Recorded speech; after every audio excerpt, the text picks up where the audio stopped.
नमस्कार। चौथे पाठ में आपका स्वागत है। मैं डॉक्टर पूजा देवान, आपकी गायनोकोलॉजिस्ट, और हम चर्चा कर रहे हैं body aches, muscle x and pains. आखिरकार औरतों में शरीर में दर्दें इतनी क्यों होती हैं और उनके क्या कारण हैं।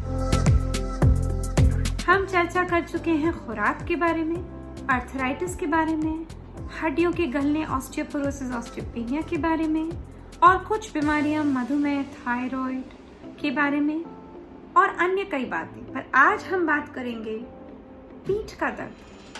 पीठ में दर्द होता है ना, निचली पीठ में दर्द होता है, बैक एक होता है, लोअर बैक एक होता है। आखिरकार क्यों होता है? कभी कभी तो नीचे के पेट के हिस्से में, लोअर एब्डोमेन में भी दर्द होता है, जैसे पेल्विक एरिया में दर्द बोलते हैं। और वो दर्द ना कई बार खिंचाव के साथ होता है।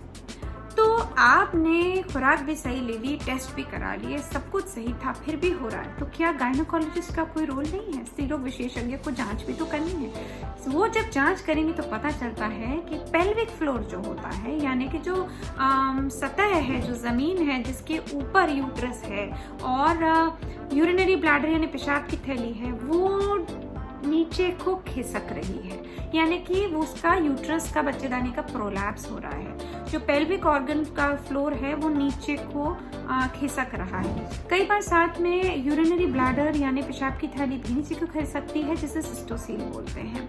तो इसमें फिर क्या करेंगे? एक्सरसाइजेस करना। और ये होता ही क्यों है? क्योंकि आमतौर पे प्रसूति हुई, नॉर्मल डिलीवरी हुई, उसकी वजह से, और उसके बाद खुराक सही नहीं मिली उसकी वजह से, या फिर जब प्रसूति हुई थी तो उसमें लेबर जो दर्दें थी वो इतनी लंबी थी कि काफी देर तक आप धक्का मारते रहे, और प्रोलॉन्ग लेबर हुई और उसी टाइम से वो वीक हो गई थी। और आखिर का जो ब्रंट होता है वो तब होता है जब मेनोपॉज होता है और वो और वीक हो जाती है। तो जिन्होंने डिलीवरी कराई है उनको हमेशा, और जिन्होंने नहीं भी कराई है उनको भी मेनोपॉज के टाइम में सतर्क रहना चाहिए। इसलिए पेल्विक फ्लोर की जो एक्सरसाइजेस हैं वो करनी चाहिए। यानी कि हमें क्या करना है? ठीक है, जब आपको पेशाब जाना होता है, यूरिन जाना होता है और सही जगह नहीं होती तो आप रोकते हो ना उसको।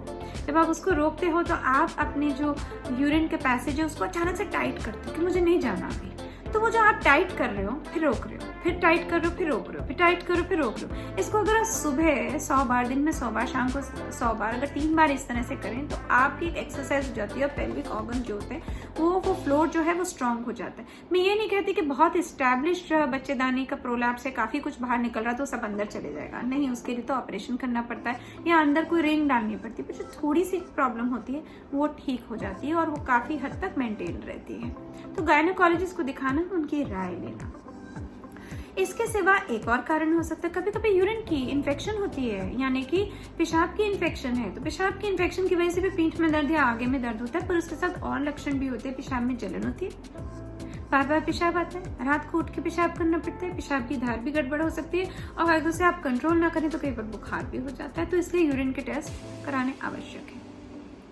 और भी कारण होते हैं। आपने देखा होगा कि कई सारी औरतें हैं, उनकी टांगों में जो नसें होती हैं, वेन्स होती हैं, जो नीले रंग की होती है, वो बहुत प्रोमिनेंट होती है, बिल्कुल साफ दिखाई देती है। वो कभी कभी सीधी होती है, कभी कभी टेढ़ी मेढ़ी होती है। आमतौर पे वो जो अपनी जांग होती है, थाई होती है, उसके पीछे की तरफ होती है, या टांग के पीछे की तरफ होती है, या एंकल के साथ साथ यानी एड़ी के साथ साथ होती है। इसको वैरिकोज वेन्स बोलते हैं। एक टांग में भी हो सकती है, दूसरे में भी हो सकती है। कभी कभी वो मोटी मोटी दिखाई देती है, कभी कभी वो बिल्कुल महीन महीन दिखाई देती है, जैसे कि किसी ने पेन लेके ड्राइंग करी।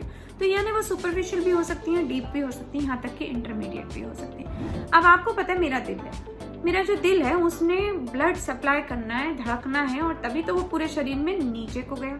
अब नीचे जो खून गया उसने वापस भी तो दिल में आना है। जब वो वापस दिल में आ रहा है तो कौन ला रहा है? वेन ला रही है। अगर वेन का वाल्व खराब हो गया, आपको तो पता है जैसे नलका होता है, नलके की टूटी के अंदर भी वाल्व होता है, मतलब लीक करता है अगर वो ठीक नहीं है। अगर वाल्व खराब है तो वो नीचे को ही रहता है और ऊपर को नहीं आता, तो वो इकट्ठे होता रहता है, इकट्ठे होता रहता है। इकट्ठे होने की वजह से खून जम जाता है, तो उसमें क्लॉट हो जाता है, क्लॉट हो जाता है यानी कि ब्लॉकेज हो जाती है। तो जरूरी नहीं है कि हर वैरिकोज वेन में ब्लॉकेज हो, पर ब्लॉकेज हो सकती है। और अगर वो क्लॉट टूट गया तो वो हार्ट या लंग में जाता है और सीधे पल्मोनरी एम्बोलिज्म, लंग के अंदर कट हो और इमीडिएट डेथ हो सकती है। तो अगर आपकी वैरिकोज वेन्स है तो उस पर मालिश न करें, और वैरिकोज वेन्स की वजह से टांगों में भार और थकान लगता है, यहाँ तक कि कई बार उस जगह नीला नीलापन के दाग हो जाते हैं क्योंकि खून वहां जमा हो रहा है, खुजली भी होने लगती है उसकी वजह से। तो क्या करेंगे? अगर कुछ ऐसा है तो डॉक्टर से सलाह लें। डॉक्टर क्या बोलेगा? वो कहेगा आप स्टॉकिंग्स पहनिए। स्टॉकिंग्स यानी जुराबें पहनिए जो लंबी जुराबें। अब अगर आपकी एंकल तक की प्रॉब्लम है तो एंकल तक बोलेगा, घुटने तक है तो घुटनों के ऊपर बोलेगा, थाई है तो थाई तक बोलेगा। अगर वो कहेगा कि नहीं इसमें ज्यादा है, आपको ऑपरेशन की जरूरत है, तो कम से कम आपको वो अल्ट्रासाउंड करने को बोलेगा, जो कि टांगों के वेन्स का अल्ट्रासाउंड होगा, जो कि डॉपलर बोलते हैं, जो कि कलर डॉपलर होता है। और उसमें ये पता करने की कोशिश करते हैं कि किधर वाल्व खराब है और कौन सी जगह का जो वाल्व खराब है और कहीं गलती से क्लॉट तो नहीं बन रहा। और अगर क्लॉट बन रहा है तो जैसे हार्ट की एंजियोग्राफी होती है ना, दिल की स्टेंट लगता है, उसी तरह वो एंजियोग्राफी करते हैं, उस क्लॉट को हटाते हैं, उसमें स्टेंट डालते हैं, बलून डालते हैं, और जो जमा हुआ खून है उसको पतला रखने के लिए ब्लड थिनर्स देते हैं, खून को पतला रखने के लिए दवाइयाँ। तो हमने पेल्विक ऑर्गन प्रोलैप्स और वैरिकोज वेन्स के बारे में बात करी और यूरिन इन्फेक्शन एक और कारण हो सकता है। दर्दें जब हम बात करते हैं तो कितनी औरतें कहती है ना, मेरे यहाँ गर्दन में पीछे दर्द है, सर्वाइकल का दर्द है।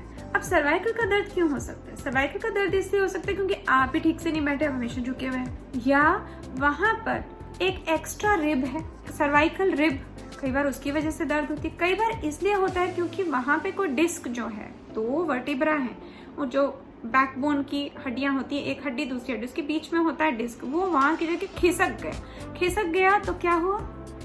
डिस्क प्रोलैप्स हो गया।